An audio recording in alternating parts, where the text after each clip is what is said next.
আছি শাহ মখদুম মাদ্রাসার সামনে আর কি। এখানে আশুরা উপলক্ষে অনেকগুলা দোকান আছে, সবগুলা দোকানে এই শেরমালগুলো আর কি পাওয়া যাচ্ছে।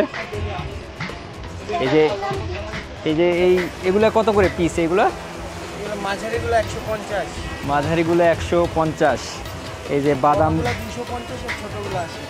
ছোটগুলো 80 আর এইগুলো হচ্ছে 150 টাকা করে। এখানে বাদাম দেওয়া আছে, সাদা যে তিল আছে সেই তিল দেওয়া আছে, চেরি ফল দেওয়া আছে, মুরব্বা দেওয়া আছে। বছরে আপনার 2-3 দিনই পাওয়া যায় মহরমের এই বছরে 2-3 দিন এই মহরম উপলক্ষে এই মাদ্রাসার সামনে আর কি এইভাবে মূলত এই দোকানগুলো বসে।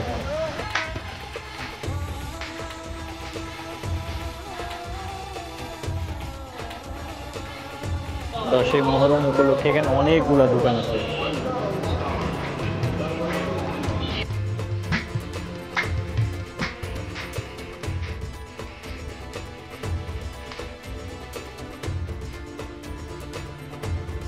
শেরমাল বা পাউরুটি এটা মূলত আসলে পার্সিয়ান খাবার আর কি। এটা মিষ্টি জাতীয় এক ধরনের খাবার। এটা শেরমাল বলার কারণ হচ্ছে এখানে মিষ্টি জাতীয় মাখন, দুধ এই ধরনের নরম আটা দিয়ে বানানো হয়, এই জন্য এটাকে আর কি শেরমাল বলে আর কি। তো এটা মূলত আসলে পার্সিয়ানদের খাবার। পার্সিয়ান থেকে শুরু করে তখন সেই সময় মুঘল আমল থেকে আর কি এই রুটির প্রচলনটা চলে আসছে। পরবর্তীতে আর কি এরকমভাবে এই আশুরা উপলক্ষে বানায় আর কি এই শেরমাল।